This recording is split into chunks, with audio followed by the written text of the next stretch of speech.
എൻ്റെ പ്രിയപ്പെട്ടവരെ, അടഞ്ഞുകൂടി കിടക്കുന്ന, നേരത്തെ പറഞ്ഞ കവിതയിലെ വരി പോലെ കെട്ടടങ്ങി ചത്തൊടങ്ങി ജീവിക്കുന്ന ഒരു സമൂഹത്തെ നമ്മൾ ഉണ്ടാക്കിയെടുക്കുകയാണെങ്കിൽ അതിൻ്റെ അപകടങ്ങൾ എന്തൊക്കെയാണ്? ഒന്ന്, വീട്ടിലിങ്ങനെ കെട്ടിയിരിക്കുമ്പോൾ ഉണ്ടാകാവുന്ന ദോഷങ്ങളിൽ ഒന്ന്, വല്ലാതെ തടി കൂടുന്നു. ഈ തടി കൂടുന്നു എന്ന് പറയുമ്പോൾ അതിനൊരു പ്രതീകമായിട്ട് എടുക്കാം. കാരണം നാച്ചുറാലിറ്റി അല്ല അത്.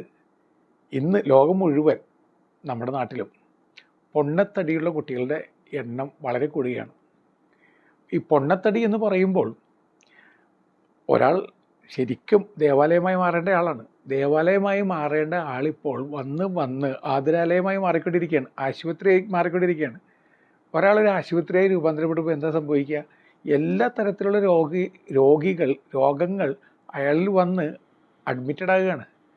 അകത്ത് അവളൊക്കെ തിങ്ങി നിറഞ്ഞു കിടക്കുകയാണ്. ഇനി അടുത്തൊരു രോഗത്തിന് ഇടമില്ലാത്ത വിധത്തിൽ ശരീരം രോഗാലയമായി മാറിക്കൊണ്ടിരിക്കുകയാണ്. ഇതിനെക്കുറിച്ച് നിങ്ങൾ എപ്പോഴെങ്കിലും ചിന്തിച്ചിട്ടുണ്ടോ?